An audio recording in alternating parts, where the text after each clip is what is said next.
Banyak yang meragukan bahwa apabila ada pergantian kepemimpinan atau kepala pemerintahan, maka pembangunan ibu kota Nusantara ini dianggap tidak dilanjutkan. Jadi banyak isu-isu kepada salah satu calon presiden yang diwacanakan bahwa tidak akan melanjutkan proyek pembangunan ibu kota Nusantara ini. Namun sejauh ini belum ada calon presiden yang menyatakan secara lantang bahwa ia akan menolak proyek pembangunan IKN jika terpilih.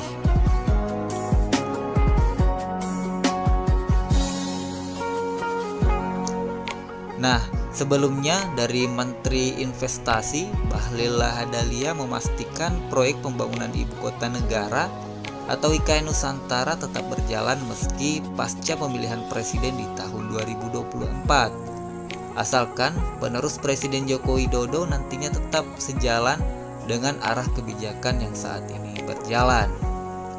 Di sisi lain dari Menteri Keuangan Sri Mulyani juga memaparkan bahwa pembangunan ibu kota Nusantara ini juga tetap jalan meskipun nantinya ada pergantian kepemimpinan.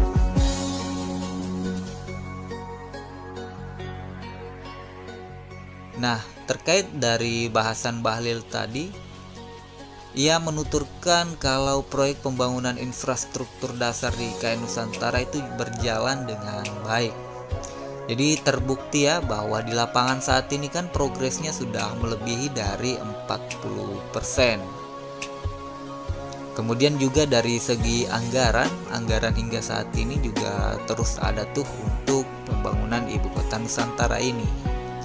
Meskipun hingga saat ini belum ada satupun investor dari luar negeri yang secara langsung melakukan investasi di ibu kota Nusantara ini.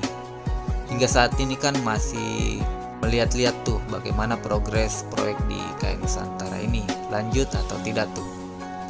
Paling mungkin nanti setelah pemilihan presiden baru langsung tuh tancap gas.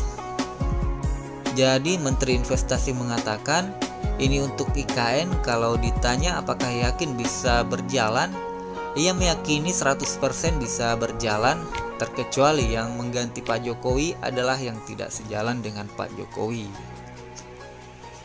Baginya tidak ada masalah siapapun yang nantinya menggantikan Presiden Jokowi pasca kontestasi politik di 2024. Bahlil menegaskan kalau dia tetap akan berada pada posisi yang independen.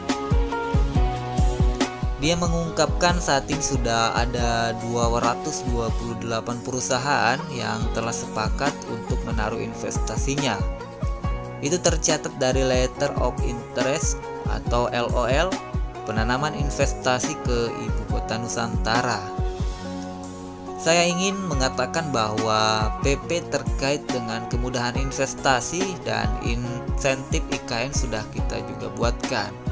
Kalau ditanya seberapa serius mereka, nanti sekarang ini lagi dibangun IKN, itu kan infrastruktur dasarnya yang itu di-cover oleh APBN. Begitu selesai, baru investasi realnya masuk. Karena bagaimana cara memobilisasi peralatan mereka kalau infrastruktur dasarnya belum selesai, ujar Bahlil. Jadi proyek pembangunan IKN ini terus diawasi presiden ya.